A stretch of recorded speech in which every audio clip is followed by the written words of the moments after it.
14절에 때가 이름에 이렇게 되어 있는데요. 그 때에 대한 말씀을 복음서에서 계속 예수님이 언급을 하셨습니다.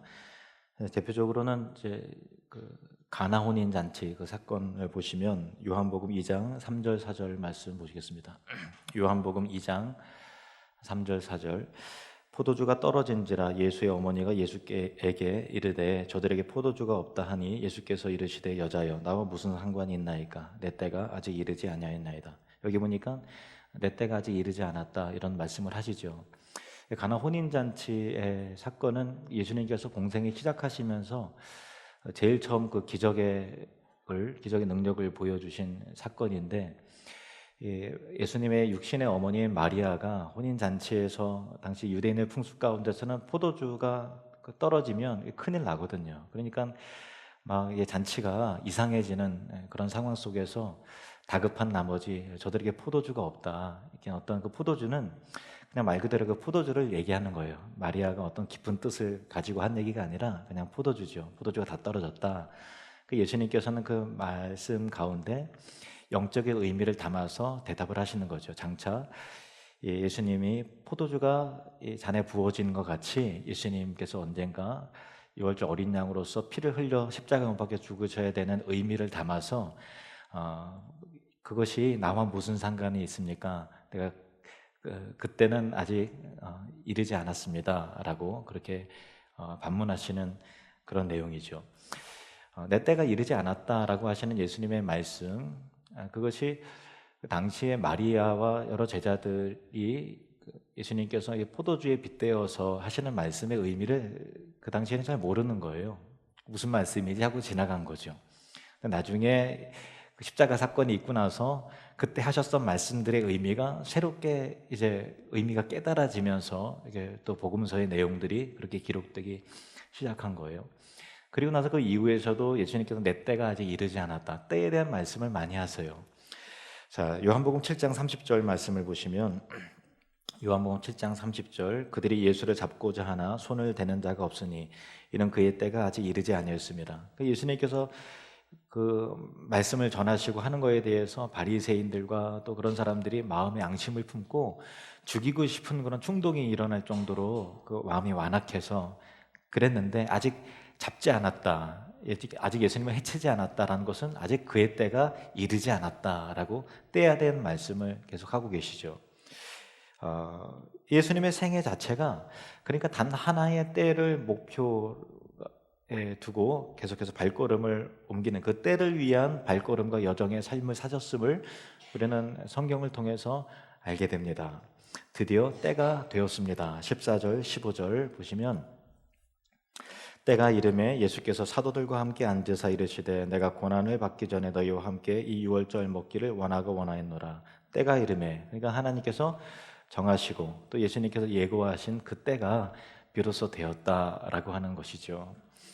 우리의 삶에도 내가 기뻐하고 내가 원하는 나의 때가 아니라 하나님께서 정해주시는 때, 하나님께서 기뻐하신 그 시기가 있어요. 그 때가 이르기까지 우리는 때때로 준비해야 되고 또 기다려야 되고요, 견뎌야 되고 인내해야 되고 하나님의 영광을 위한 그 때에 여러분 모두가 쓰임 받으시기를, 그리고 인내함으로 이 땅의 삶을 잘 이겨내시기를 예수님의 이름으로 축복합니다.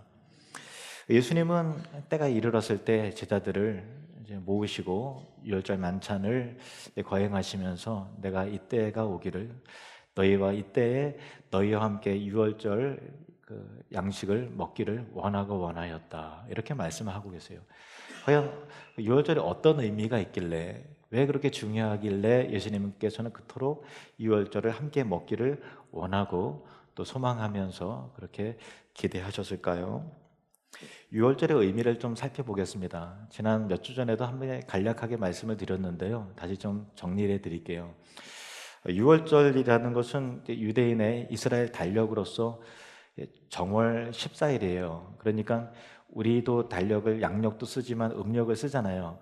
이스라엘 달력은 어떤 우리 음력의 그 개념과 좀 비슷합니다. 그래서 음력의 개념으로서 1월, 정월의 14일에 그 유월절 이스라엘이 애굽 땅에서 포로되어 노예로 잡혀 있을 때 그때 하나님께서 건져 주시죠. 구원해 내신 것을 기념하여서 유월절이라고 하는 절기를 지킵니다. 우리 식으로 말하면 어떤 광복절과 같은 그런 느낌이죠.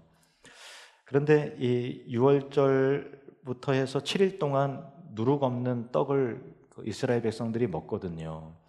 그래서 그것을 무교절인데, 구약의 개념으로는 유월절과 무교절이 각각 연결이 돼서 별개의 개념이에요. 그러니까 유월절과 함께 무교절을 7일 동안 지키는 건데, 신약의 개념에 와서는 무교절을 유교절이라고도 하고 또 유교절을 무교절이라고도 이렇게 용어를 같이 섞어서 썼어요. 그래서 성경에 읽으실 때 어느 때는 무교절이라고 했다가 어느 때는 유월절이라고 했다가, 그래서 도대체 뭘 의미하는지 좀 헷갈리실 수 있습니다만은 두 개가 신약의 개념으로는 비슷한 개념으로 사용하게 되는 것이죠.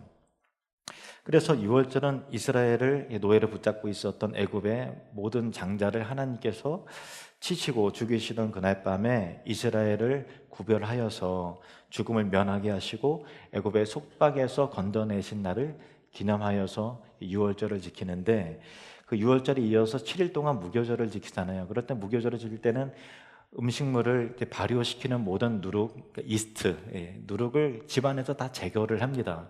어떤 의미가 있는가 하면은 하나님께서 구원하셨기 때문에 우리는 그 이후에 모든 죄의 유혹에서 벗어나 청결하고 성결한 거룩한 하나님 백성다운 삶을 살아야 된다라고 하는 것을 그 의미를 담은 거예요. 그러니까 유월절은 무교절이고 무교절은 곧 유월절이라고 하는, 떼려야 뗄 수 없는 그런 관계이듯이 우리가 예수님을 믿음으로 구원을 받는 그 구원받은 삶과 그리고 우리의 삶이 성결해지고 거룩해져 가야 되는 삶은 떼려야 뗄 수 없는 그런 그 관계가 있음을 우리가 유월절과 무교절을 통해서 다시 한번 교훈으로 삼게 되는 것입니다. 애굽의 모든 장자들을 죽이시던 유월절 밤에 하나님께서 명하신 것은 그 유월절에 양의 고기를 집안에 들어가서 먹으라고 하셨지만, 단순히 양의 고기를 먹는다고 하면 그 의미가 정확하게 깨달아지지 않았을 거예요. 그런데 양을 죽여서 그 피를 받아서 문 좌우 설주와 임방에다가 양의 피를 바르는 거죠. 그리고 양의 피를 받은 그 집 안에 들어가서 양의 고기를 먹는다라고 하는 것은 이스라엘 백성들이 죽음을 면하고 애굽에서 구원을 받는데 양이 대신 죽었다라고 하는 그 희생적인 의미가 자연스럽게 연결이 되겠죠. 근데 단순하게 식사를 하는 그런 개념이라면 그 짐승의 죽음의 의미가 그렇게 깨달아지지 않았을 거예요. 그런데 피를 집 문에다가 바르다라고 하는 것 자체가 조금 좀 충격적이고 좀 이상하잖아요, 솔직히요. 그러니까 그 의미를 통해서 우리가 살아나는 것은 우리를 대신하여 이 양이 죽는다라고 하는 어떤 그 희생적인 죽음과 유월절이 연관이 되어 있다는 것을 이스라엘 백성들도 느낄 것이고 또 여러분도 이렇게 상기될 것입니다. 생각을 하게 될 것입니다. 그러니까 사실 이 사람을 구원하기 위해서 대신 죽는 희생적인 죽음은 아담과 하와가 타락을 했을 때부터 주어졌던 어떤 그 원시 복음이라고 하는데, 그 복음으로부터 이미 소개가 되었던 부분이에요. 그러니까 뱀의 꾀임을 받아서 선악과를 열매를 따먹고 아담이 타락했을 때 하나님께서 차례차례 징계하시면서 책망을 하실 때 뱀에게 하신 말씀이, 너는 여자의 후손이 내 머리를, 뱀의 머리를 밟을 것이요, 그리고 뱀은 여자의 후손의 발꿈치를 상하게 할 것이다 람을 통해서 죄악이 정복되고 또 이기는 그 과정 가운데 누군가 상하게 되는 일이 일어나게 될 것이라는 것을 암시를 하셨죠. 그러니까 구원이라는 것은, 복음이라는 것은 그냥 주어진 것이 아니라 뭔가 그 속죄의 희생의 피 흘림이 있어야 된다는 것을 하나님께서 처음부터 우리에게 알게 하신 거예요. 선악과를 먹고서 그들이 벌거벗은 것을 깨달았죠. 부끄러워서 이렇게 나뭇잎으로 자기 하체를 가리고 했습니다마는 그거 뭐 얼마나 가려지겠어요. 그래서 하나님께서 가죽옷을 지어서 입히셨죠. 그런데 에덴 동산에서는 그 당시에는 이 범죄하기 이전에는 죽음이라는 개념 자체가 성립이 안 되는 거예요.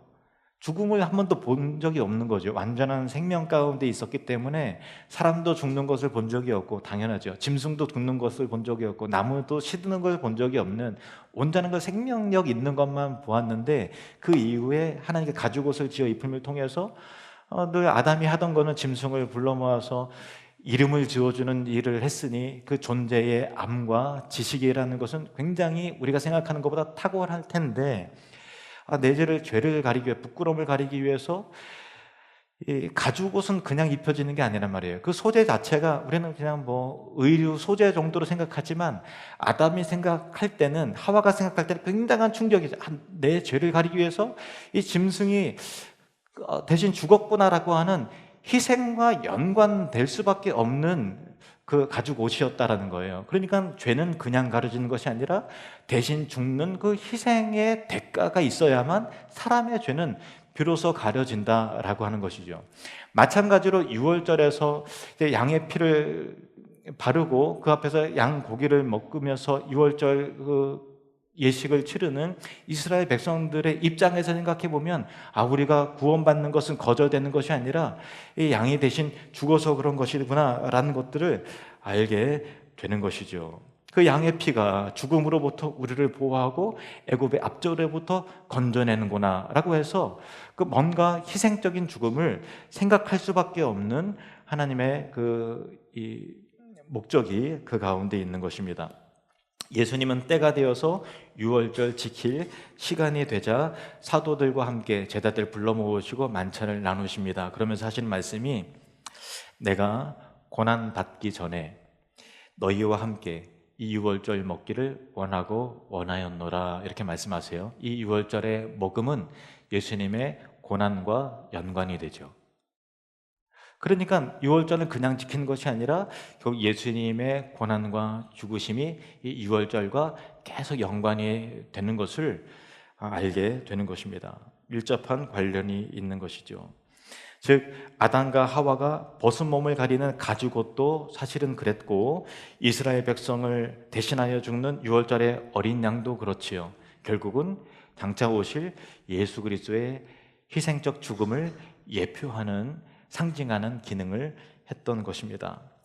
예수님이 공생의 사역을 본격적으로 시작을 하실 때, 세례 요한이 예수님의 앞길을 예배했던 그 선지자였던 이 세례 요한이 외쳐 말하기를, 사람들에게 보라, 세상 죄를 지고 가는 하나님의 어린 양이다, 이렇게 선언을 했습니다. 근데 당시 사람들은 그 말의 의미를 다 이해할 수 없었을 거예요. 왜냐하면 어린 양? 그러면 유월절 어린 양과 제사의 속죄 제물이 생각나지만, 어떻게 사람을 향해서 하나님의 이 세상의 죄를 지고 가는 하나님의 어린 양이라고 말할 수 있는가? 라고 하는 것에 대해서 사람들은 의심을 했을 것입니다. 이해가 되지 않았을 것입니다. 그러나 예수님께서 죽으신 이유는 하나님이 미리 말씀하신 대로 우리의 죄를, 여러분의 모든 죄를, 저의 죄를 대신 짊어지셨기 때문에 그 죄값을 치르시는 희생적인 제물이셨던 것입니다. 이사야 53장 6절 말씀 보시겠습니다. 같이 읽으시겠습니다. 시작. 우리는 다 양 같아서 그릇 행하여 각기 제 길로 갔거늘 여호와께서는 우리 모두의 죄악을 그에게 담당시키셨도다. 아멘.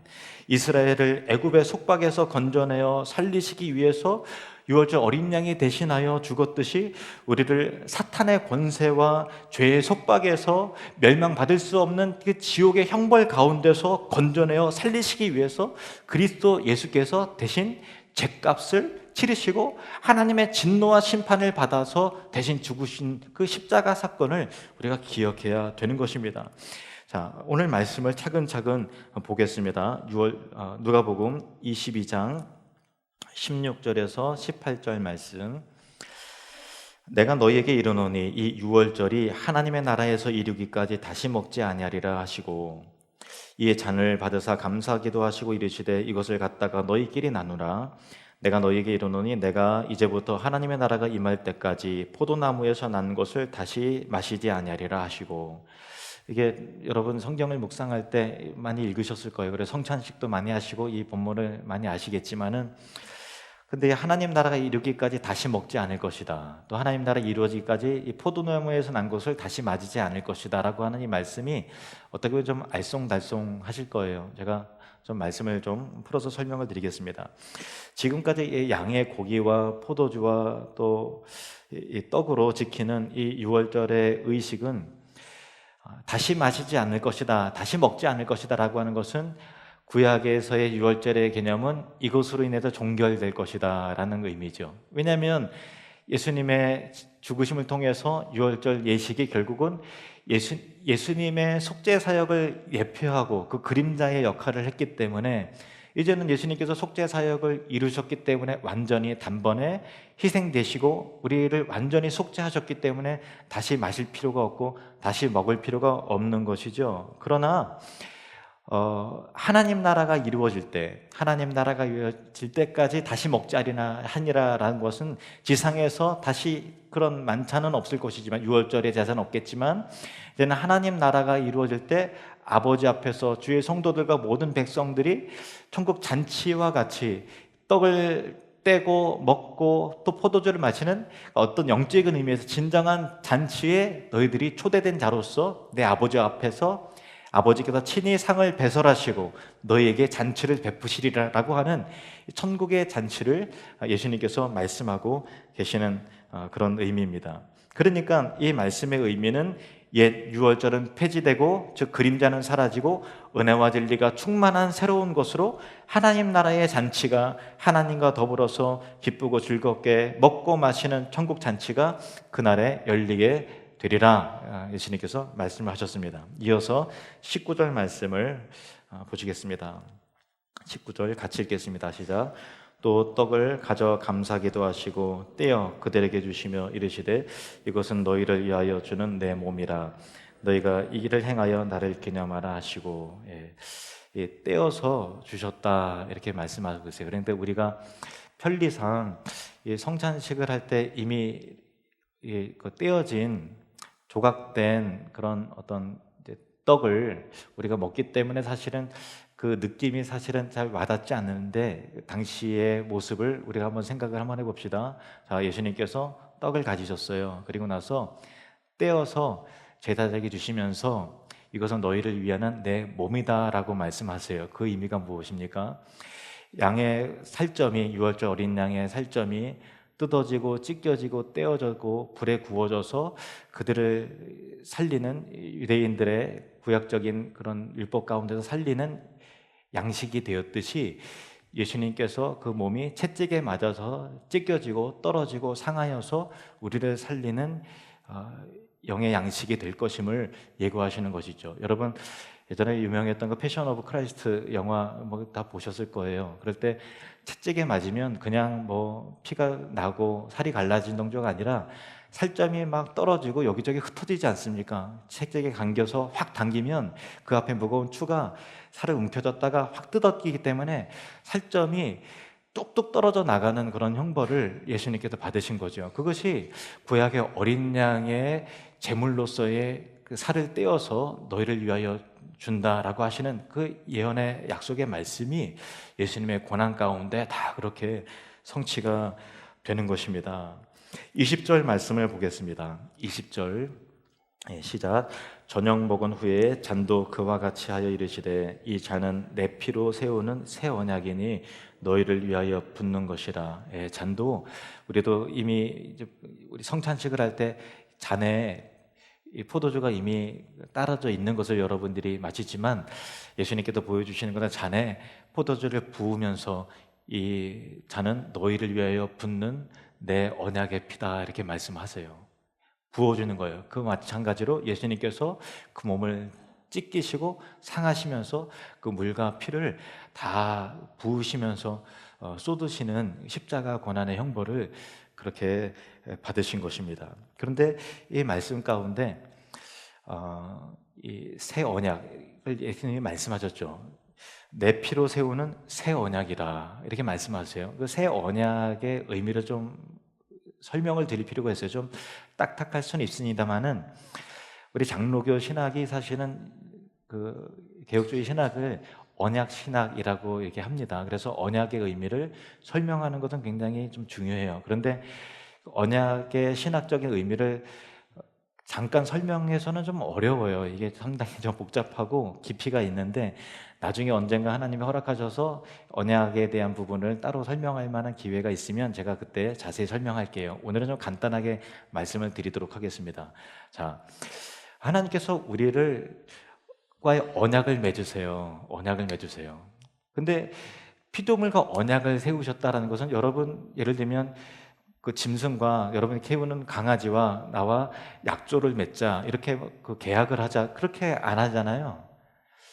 근데 하나님은 우리를 피조물로 창조하셨지만은 우리와 나와 언약을 하자 이렇게 하셨다는 얘기는 언약의 동역자로서 우리를 삼으신 거예요. 잘 보세요. 결혼식도 언약이 있다는 거잖아요. 이 두 사람은 일평생 동안 서로 사랑하기를 맹세합니까? 맹세하냐. 그게 언약을 세우는 거라는 얘기는 이 둘이 동격이라는 그런 의미가 있는 거죠. 그러니까 하나님과 이 우리를 언약을 세우셨다는 것은 우리를 대단한 존재로 격상시키시면서 야, 너 나랑 우리 정말 친밀하게 교제하면서 사랑의 관계 속에서 살았으면 좋겠다. 너 사랑할 수 있냐? 나도 너 사랑할 거야. 너 어디 도망가지 말고 내 곁에 있을 수 있냐? 나도 너의 곁에 있을 거야. 이렇게 언약의 관계로 우리를 삼으셨다는 것은 우리의 인격성과 우리 인간의 존엄성과 하나님의 형상으로서의 가치를 굉장히 크게 부여하신 그런 것이죠. 근데 첫 번째 아담에게 세우신 언약은 일종의 옛 언약으로서의 행위 언약이에요. 행위 언약. 한번 따라해 볼까요? 행위 언약. 행위 언약이라고 하는 의미가 뭐냐면 언약에 있어서의 지속성과 파기는 아담의 행위에 따라서 달라진다라는 의미가 담겨져 있는 거예요. 쉽게 설명드리면 아담에게 뭐라고 말씀하십니까? 너가 동산에 있는 것은 모든 것을 다 먹지만 동산 중앙에 있는 선악을 알게 하는 나무의 실과는 먹지 말라. 먹는 날에는 반드시 죽게 될 것이다. 그러니까 아담에게 있어서는 이제는 자유의지가 생긴 거죠. 그래서 선악을 먹을 자유도 있고 먹지 않을 자유도 있죠. 그런데 선악을 먹을 자유를 만약에 했을 때는 그의 행위로 말미암아 언약이 파기가 되어서 하나님과의 관계가 깨어지는 거예요. 무슨 의미인가 하면은 하나님을 나는 이제는 독립을 선언하겠습니다. 하나님을 왕으로 모시지 않고 내가 내 왕으로서 내 주인을 살고 그리고 사탄을 섬기겠습니다라고 하는 독립 선언과 같은 거예요. 그래서 그렇게 아담의 행위를 통해서 언약이 파기가 되었죠. 근데 이 아담이 왜 중요한가 하면은 우리가 얼마 전에도 북미 정상회담 때 트럼프 대통령과 그리고 또 이 김정은 과의 그런 이 어떤 계약과 언약이 결렬이 되지 않았습니까? 그러니까 대표가 된다는 것은 그 나라와도 다 국민과 백성들이 원하든 원하지 않든 다 그렇게 종속될 수밖에 없는 그런 대표성이 있듯이 아담도 인류의 대표자로서 하나님과의 언약의 관계 속에서 스스로를 그거를 행위를 통해서 파기했기 때문에 죄가 우리 가운데 들어오게 됐고 우리는 태어나면서 하나님을 대적하고 하나님을 부인하는 삶을 살게 되는 것이죠. 또 다른 언약도 마찬가지입니다. 하나님께서 이스라엘 백성들을 출애굽시키셔서 시내산에 다 모아주셨습니다. 시내산에서 하나님과 언약 관계를 형성을 하는데 그것을 이른바 시내산 언약이다라고 하는데 시내산 언약도 행위의 언약의 특징이 있는 거예요. 나는 너의 하나님이다. 너희가 내 말을 듣고 내 언약을 지켜 행하면 너희는 내 앞에서 존귀한 나라가 될 것이고 제사장 나라가 될 것이고 거룩한 나라가 될 것이다. 언약을 지켜 행해라 라는 것이죠. 그래서 계명을 주셨는데 이스라엘 백성들이 그 계명을 지켜 행하지 않았어요. 그 산 아래에서 금송아지를 섬기면서 이 송아지가 우리를 구원한 하나님이다 라고 말하면서 그 앞에 춤을 추고 노래하고 계속해서 선지자를 보내도 선지자를 박해하고 핍박하고 가나안 땅의 우상을 섬기면서 하나님의 계명을 등한시하고 율법을 무시하고 하나님의 말씀 정말 너희가 내 말씀대로 지켜 행하면서 우리 사랑하면서 살자 했지만 이스라엘 백성들은 하나님을 사랑하지 않고 이방신을 사랑하고 자기 정욕을 사랑하고 죄를 사랑하면서 그렇게 멀리했기 때문에 그들의 행위에 따라서 언약이 파기되었죠. 그것이 옛 언약의 특징입니다. 좋은 의미에서 하나님의 사랑의 관계 속에서 기대했던 언약이지만 인간의 행위를 통해서 파기된 언약, 옛 언약이죠. 그래서 하나님께서는 새 언약을 세우실 필요가 느껴지신 거예요. 창세 전부터 계획하신 그 구원의 계획대로 인간의 행위에 따라서 좌우가 되는 것이 아니라 예수 그리스도의 대속적인 죽으심과 희생으로 말미암아 새 언약을 맺으시는 거죠. 이 새 언약을 일컬어서 은혜 언약이라고 합니다. 따라해 보겠습니다. 은혜 언약. 이 언약은 아담이 인류의 대표가 되었듯이 사람으로 오신 예수 그리스도께서 인류의 대표자가 되셔서 완전 의롭고 거룩하시면서 율법의 모든 요구를 충족하시는 그 예수님께서 하나님과 인류의 대표자이신 예수님이 성부 하나님과의 관계 속에서 맺어주시는 그런 언약이기 때문에 그 예수 그리스도에 속한 예수 그리스도를 믿는 모든 사람들은 예수님께서 이미 죄값을 다 치르시고 용서하시고 모든 율법을 요구를 다 이루셨기 때문에 예수 그리스도 안에서 거저 받는 은혜 속에서 누리는 구원이다라고 해서 은혜 언약이라는 것입니다. 그래서 예수님께서 이 잔은 너희를 위하여 흘리는 바 내 피 곧 새 언약의 피다 이렇게 말씀하시는 그 이유가 이 성찬식 예수님의 마지막 만찬 가운데 인류의 대표자로서 이제는 하나님과의 언약을 완전하게 채우시고 이루시는 그것을 우리에게 보여주고 있는 것입니다. 히브리서 8장 7절에서 13절 말씀에 이 옛 언약 그리고 새 언약, 첫 언약과 두 번째 언약에 대한 의미를 히브리서 기자가 우리에게 알려주고 있습니다.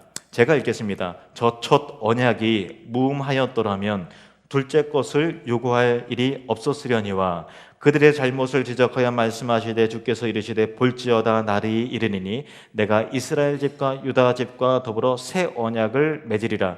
이거는 예레미야 31장에 예언되어 있는 말씀이에요. 그것이 이제 성취되었다라는 것입니다. 또 주께서 이르시기를 이 언약은 내가 그들의 열조의 손을 잡고 애굽 땅에서 인도하여 내던 날에 그들과 맺은 언약, 시내산 언약을 말하는 것입니다. 행위 언약이죠. 언약과 같지 않다라는 거예요. 그들은 내 언약 안에 머물러 있지 아니하므로 내가 그들을 돌보지 아니하였노라. 또 주께서 이르시되 그날 후에 내가 이스라엘 집과 맺을 언약은 이것이니 내 법을 그들의 생각에 두고 그들의 마음에 이것을 기록하리라. 나는 그들에게 하나님이 되고 그들은 내게 백성이 되리라. 또 각각 자기 나라 사람들과 각각 자기 형제를 가르쳐 이르기를 주를 알라 하지 아니할 것은 그들이 작은 자로부터 큰 자까지 다 나를 알미라. 내가 그들의 불의를 궁휼히 여기고 그들의 죄를 다시 기억하지 아니하리라 하셨느니라. 13절 같이 읽겠습니다. 시작. 새 언약이라 말씀하셨음에 첫 것은 낡아지게 하신 것이니 낡아지고 쇠하는 것은 없어져 가는 것이니라.